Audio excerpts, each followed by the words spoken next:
Assalamu alaikum dear students, this is Muhammad Amin, your English language teacher, and today we are passing on to our next video lecture, lecture number 17 part 2. इस lecture में हम daffodils poem की summary करेंगे। इसका एक मुख्तसर सा तारुफ पहले आपके सामने पेश करता हूँ।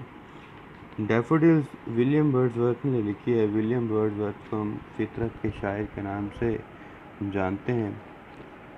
विलियम वर्ड्सवर्थ रोमांटिक मूवमेंट का बानी समझा जाता है। 1798 में लिरिकल बैलेड्स जो कि विलियम वर्ड्सवर्थ और कॉलरिज की मुश्तरका बुक थी, उसकी पब्लिश हुई, जो कि रोमांटिक इरा और रोमांटिक मूवमेंट की इब्तदा समझी जाती है।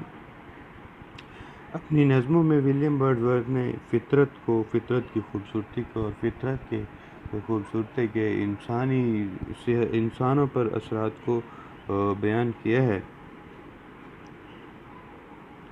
इस नज़म डैफोडिल्स में भी शायर ने डैफोडिल्स की खूबसूरती को बयान किया और ये बताया है कि डैफोडिल्स की खूबसूरती ने उसकी ज़िंदगी बाद की ज़िंदगी में किस तरह उसे मुतासिर किया। अब हम समरी जो है वो ये समरी जो है लोअर जो सेक्शन है हमारे उनके लिए है, और जो सुपर सेक्शन है उनको हमने अलहदा से नोट्स दिए हुए हैं, वो वहाँ से भी कर सकते हैं। समरी करते हुए आपने एक चीज़ को जहन में रखना है कि अगर कोई कोटेशन लिखनी है तो वो जो है पेज है उसके दरमियान में लिखनी है, और जो इंट्रोडक्शन है वो प्रॉपर होना चाहिए और उसकी एंडिंग भी प्रॉपर होनी चाहिए।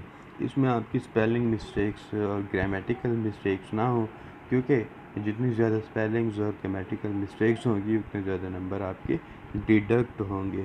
और एक ही समरी आती है 5 नंबर की और आपने वही करनी होती है। डैफोडिल्स भी इतनी इम्पोर्टेंट है जितनी कि stopping by woods on snowy evening है। तो हमने दोनों की समरियों को अच्छी तरह करना है। अब हम समरी की तरफ आते हैं। The poem daffodils has been written by a famous poet William Wordsworth. नज़म डैफोडिल्स एक मशहूर शायर विलियम वर्ड्सवर्थ ने लिखी है। He is also known as a poet of nature due to his passion for nature. वो फितरत के लिए अपने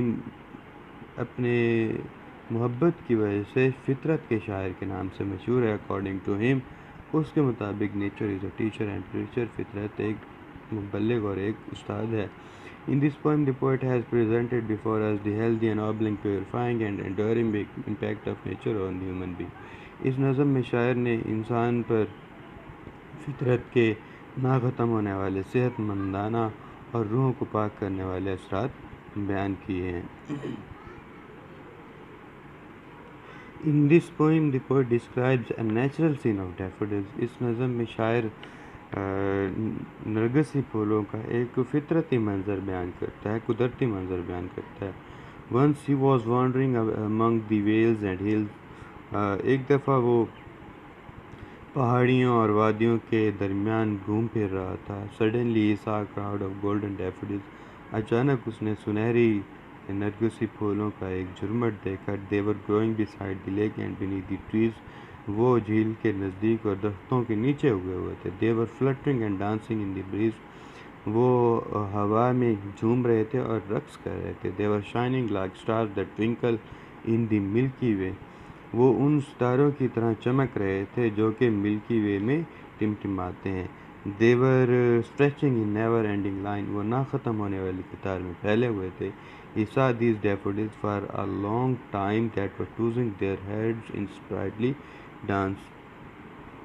उसने इन फूलों को काफ़ी देर तक देखा जो कि खुशी के अंदाज में अपने सरों को हिला रहे थे, यानी कि रक्स कर रहे थे। The waves in the lake were also dancing. झील में लहरें भी रक्स कर रही थी। But the dance of the daffodils was more beautiful than the dance of the waves. लेकिन नरगिसी फूलों का रक्स लहरों के रक्स से कहीं ज़्यादा खूबसूरत था। The poet felt very happy to see this sight. इस मंज़र को देखकर शायर ने बहुत ज़्यादा खुशी महसूस की। Whenever the poet is on his couch, जब कभी शायर अपने बिस्तर पर होता, اور ان سیڈ موڈ یا اس کی طبیعت افسردہ ہوتی، this sight comes into his imagination, یہ منظر اس کے تصور میں آتا. The poet feels very happy to remember this sight. اس منظر کو یاد کر کے شاعر بہت خوش ہوتا.